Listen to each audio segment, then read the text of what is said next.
its accuracy is still really, really low. It's about 60, 70%. That's low though for critical decisions, right? Do you want a 30% shot that we're right, that we're wrong on a critical feature? Probably not.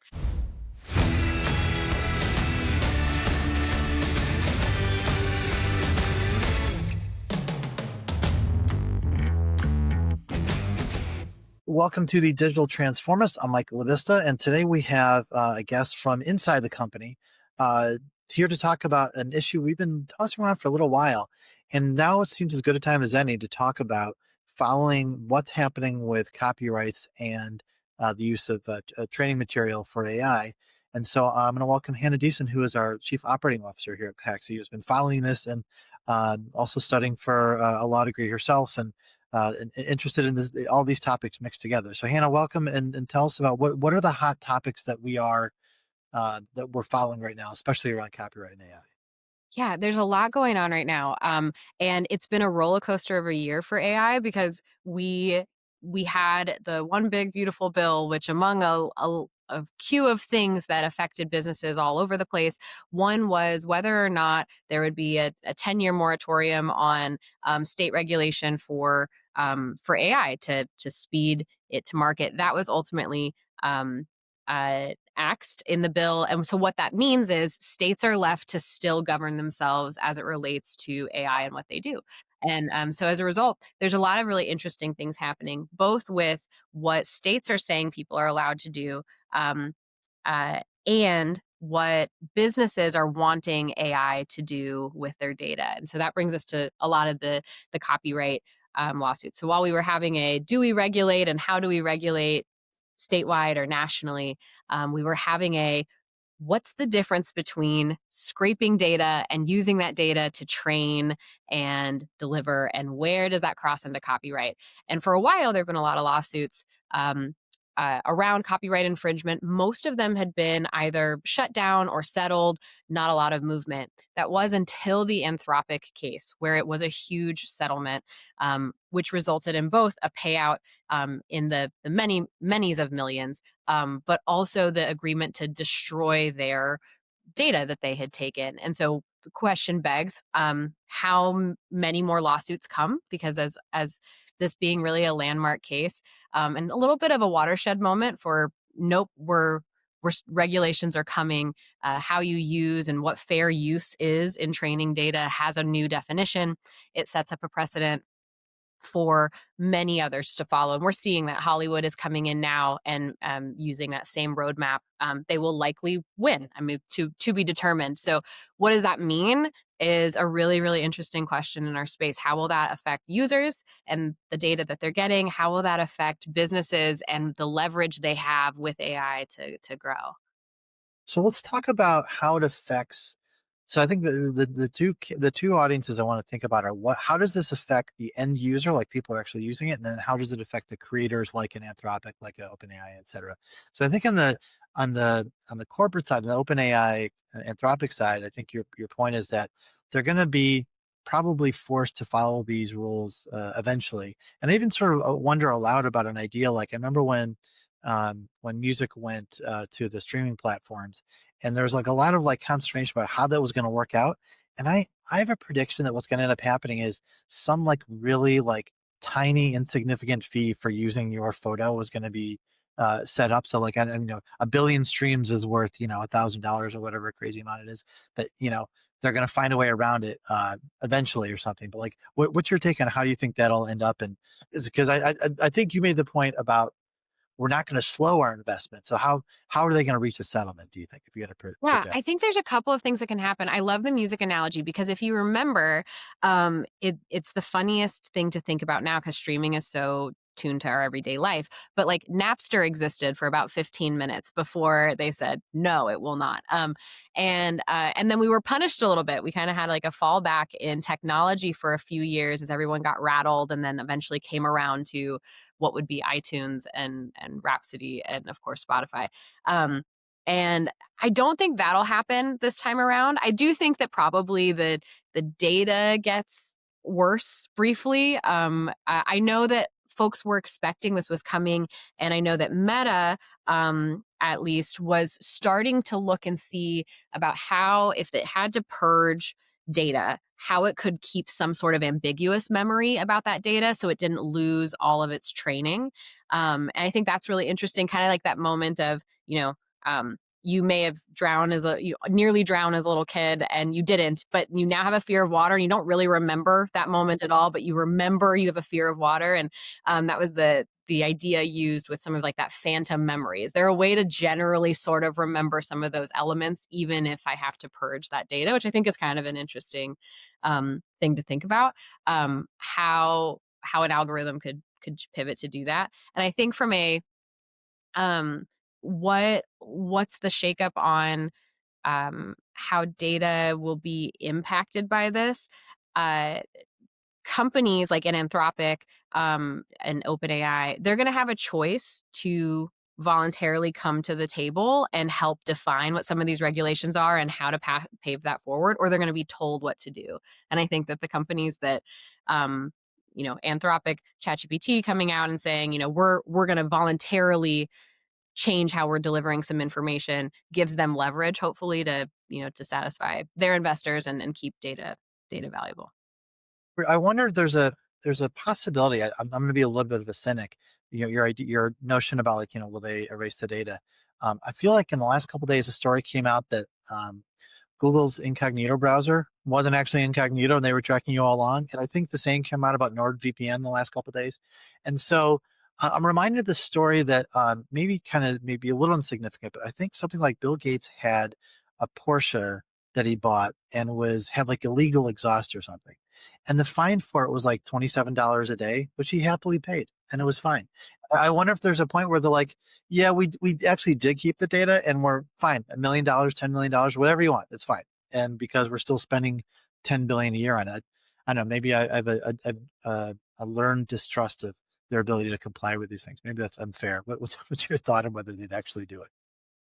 I think it's a healthy level of cynicism given everything we know about the the world. Uh, and I think the reality is companies that make money on having your data and selling your data, that's going to be cost of business for them. Some of the penalties that we see even here in like Illinois, with if you fail to get consent about AI, if you're delivering therapy advice, without a licensed professional reviewing it first, you might get a fine of $10,000 per instance. That kind of fits that $27 a day Bill Gates analogy you're using. I think that's possible. I think for some folks, they're going to say that's the cost of business. I um I hope not. I think where technology has done a bad job but tried to be good is when it relates to children. And I think, you know, AI is such a critical part of schools and learning platforms. I think everyone kind of gets the ick about the idea that like kids' data is out in the world and we're tracking what kids are doing. And um, so there's probably a happy medium in there somewhere. But I think we can all say like social media hasn't done a super great job at what to track and when. And if a company's built its entire business around having your data, I think it's at least fair to assume they're going to keep a version of that, maybe. So flip over to how consumers or like users of these systems will have to deal with these changes, because you've made some good points around that states will be different, wildly different, and so what'll that be like from the most lenient to the most strict state? Do you think? Yeah. The most I think for like an actual consumer, for the most part, I don't know that you'll feel it directly. I think you might feel it indirectly, and you might even feel it in a frustrating way. So, for states like Illinois, where Illinois is already a two-party consent state for things like recording, and so anyone that's in Illinois is used to that. AI is going to feel pretty similar. Right now, we have to get consent from all parties involved to use AI. As a normal consumer, in some ways, your job's getting a little bit um, trickier. So, a lot of states, California, New York, Illinois, effective, I think, in January, you're going to have to either disclose or change drastically how you use AI for video interviews, for meeting summary notes, for if it contains sensitive information. Um, and also for I think HR folks are going to be impacted, um, in theory, in a positive way for a consumer, right? It's going to be disclosed to them how AI was used to determine their worthiness. Um, but it also adds paperwork back that I think folks have spent the last couple years getting used to not doing. Um, How about maybe talk a little bit about where we've had to make decisions at Caxi about kind of what's good for AI, what's not, because we're all kind of figuring out this frontier as we go here, and I think we've been excited about some things, been disappointed about some things, been surprised by some things. Like for you, like what's your hit list of things that like maybe people can learn from that are real world wins and don't go there? yeah. Um, it is a really it is a really effective tool when we use it as it's been marketed, which is it takes away the tedious work from our lives so humans can do what they do best, which is solve complex problems and be creative. And what often happens is we end up doing the inverse, where we end up doing all of the tedious work and we to get our AI to do creative work. And you can run into huge headaches fighting, fighting with it over formatting, fighting with it over content, fighting with it to agree to give you 10 things when it keeps giving you 11 and you say, I need 10, right? But where it does really well, especially on the technical side, it's a really, really exceptional editor. It's a really exceptional gap finder, identifying points of bias, identifying general sentiment, coaching, um, coaching code in general to better follow standards and practices, um, writing tests for you in a dev platform, doing some bug fixing, even building some smaller basic features with proper governance from humans. It can be really effective. For our product managers and our leads, it does the basics, of course, of summarizing a set of information perfectly fine. I think often better than um, people do. But what I love it for is it does a really good job, I think, coaching and preparing people for tough conversations and for ambiguous situations because it can really be your cheerleader and your coach in a corner. And I think it's really effective at that and probably a little under leveraged there.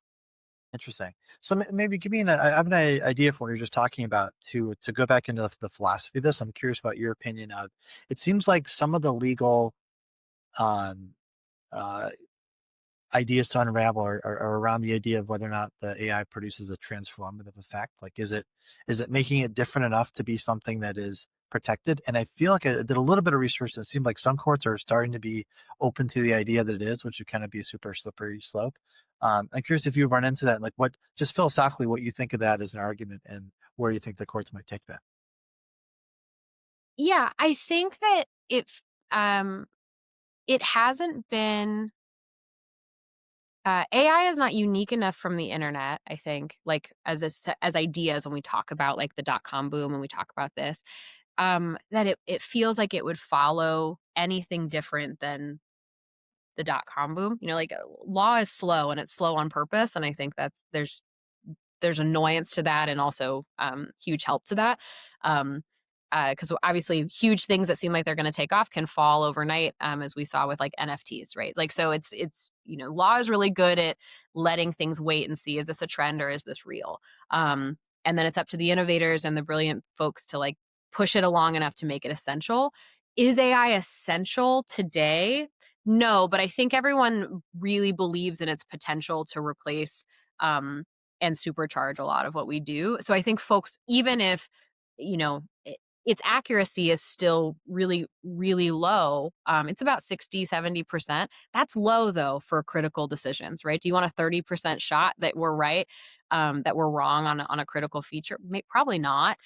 But I think everyone's really open to the idea of its potential. And I think people keep investing in that. I think what we're hearing, for a few years, we heard basically no real critique of AI, how it was governing itself, how it was crawling data, how it was training data, because we were so impressed with the 60% it was getting right.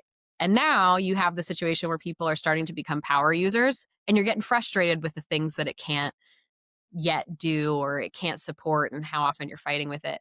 And so it's um I think there's a real case to be made that it starts to become essential to what we do, but it's going to have to advance at the right rate for people not to abandon it. I think there's a real risk to that too. It's tricky because there's so many examples with technology where for innovation you have to have sort of fewer guardrails. In a way, you don't even know what the guardrails are going to be.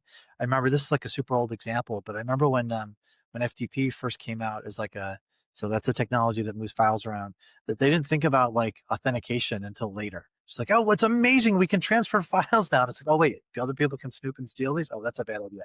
And so you kind of have to have those innovative moments. And there's so many in the last 15, 20 years where it's like this new technology, like where social media comes out and it's like, oh, this is amazing. Oh, it needs to be governed. Oh, this is amazing. It needs to be governed. That balance is so difficult, and I feel like we lurch toward the coolness of it before figure out what the implications are, and maybe that's just human nature, I guess. I don't know. Is that um because the question I was going to ask you about the legal implication would be, what's the surprise that could happen? So, like, if I'm and if I'm running a business and then 90 days ago, all of a sudden there's an abrupt Monday morning 50% tariff on what I do. That's a big surprise. Is there a 50% tariff version of an AI surprise that a company running things on AI is going to wake up to at some point potentially because of some legal ruling that says, actually, no, this has to be different. Like, have you thought that what that might be? Yeah, this is something I think about a lot.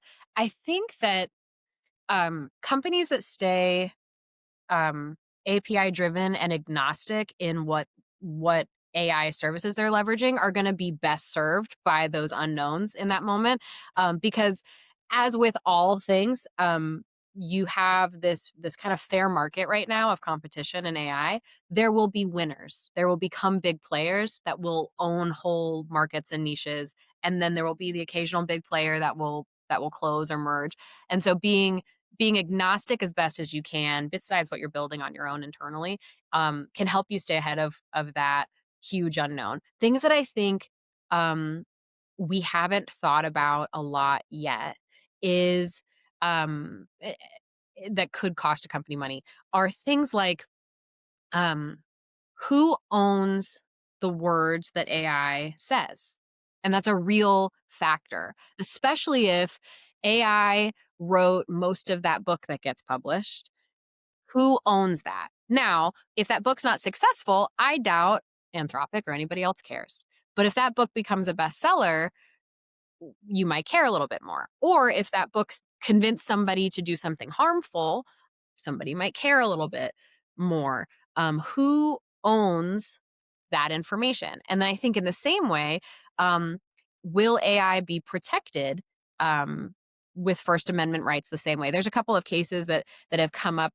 The Supreme Court heard a case around like social media algorithm stuff related to First Amendment rights as it um, and there's and if an algorithm is pushing unsafe data, or factually false data, and it's not flagging it, or you aren't aware that you have formed a relationship with an AI, whose responsibility does that become? And I think in that way, AI starts to become, just like any other big industry that has regulation. But I think that those are regulations that like we don't think about much yet because, fortunately, nothing terrible's happened, but it kind of takes us, I think human nature just takes us to get burned before we prioritize, like, oh, shoot, here's the actual consequence. You said something at the beginning of that idea that I would love for you to go back into, thinking that our audience here might be CEOs who may have heard something that isn't quite clear. And it was a great point, which is about not getting locked into one AI, so you're flexible about it. Because I think that the old term was don't fall to vendor lock in. But even like honestly, I feel like AIs are down like unavailable more than the average other service. And so talk about like if you're a CEO from an architectural point of view, what do you want to make sure your system can and should do relative to other AI options? Yeah, there are a lot of avenues you can take. You can take that enterprise, similar to what you do with the internet, where people pay for two whole internet options, right? Or maybe even they have an AWS system and an Azure system. So should one go down, they pivot. that's a huge approach and a cost and an expense, but it's a real one that, depending on your business and uptime needs, might be the thing that makes sense. Fully agree. AI is fragile, a little bit more fragile when it comes to uptime. So also seeking out, vendors and providers that offer uptime and offer support and offer remediation. Having fail safe so that your users aren't getting nothing. Like, so is there a as your information is getting trained and you're collecting answers, and do you have a manual way to get that information, or a fail safe way in general where we've collected kind of a historical set of data that we can continue to offer? There's a lot of options. For now, I think, like with all things, AI is bespoke and novel enough that what we're seeing is people are more flexible with that fragility because it's new.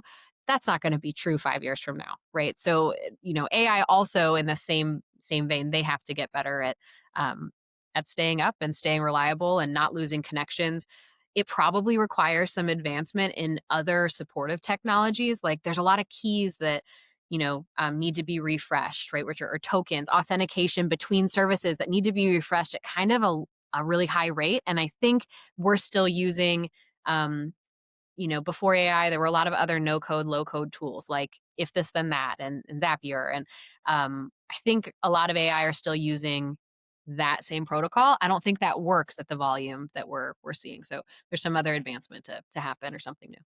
That's really great. So maybe as a final thought on if I'm a CEO listening to this, I'm thinking about what what the legal issues to look out for in 2026 around AI are. What are the things that you'd be tracking, and what sort of remediations might you be thinking about in advance? Yeah. Um, it is, what is your system first? So, what is your system of making sure that you are considering AI at every step of the way? I think there's a really common mistake that we assume we're going to run our same process we ran before without AI and then just add AI into it. AI requires different steps, especially if you're going to treat it as human plus, or you're going to treat it as really human instead, which for maybe some lower end, lower entry points. Uh, so, what is the AI process? Where does AI come in? Have a good system. The next thing is the governance. How do you make sure it's right? As AI takes on more complex tasks and more crucial tasks to your business, not just the secondary or tertiary, it's important that somebody, human oversight, is looking. Um, that's also probably a different person than who was doing that work, right? If you had a powerhouse that wasn't full of detail, um, and now you've got AI, you need the detailed person that's making sure it's right. So it might be a change in staff or a change in training to get folks ready for it. And the last is really understanding what regulations are applicable to your business. So if you are in healthcare, if you're in law, or you are in HR, you are the most affected currently by the regulations that are coming both internationally and across the different states, which includes Colorado, New York, Texas a little bit, Illinois, California. They have a lot. Um, and so, are you staffed appropriately to meet their criteria of having, licensed folks? Um, do you need to change what that process looks like, or do you need to pivot your business, and the role that AI plays? That is really great. Well, thanks for keeping up on these issues. I think probably a check in about this every few months would be pretty interesting, because these things are going to change nearly constantly. The ground will be shifting under our feet, probably even like as we're speaking. There's Supreme Court cases about to be heard and all that kind of thing. So, thanks for all your insight and wisdom today, and love to have you on again sometime soon. Thanks for having me. Thanks for listening to the Digital Transformist. This is Mike LaVista, and if you like that content, subscribe so you can get notified of new content when it comes out.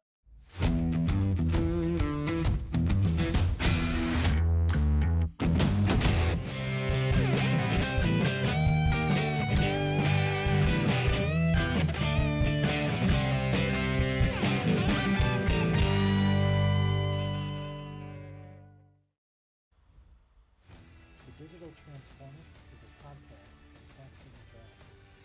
software consulting and development company focused on growing companies through smarter software.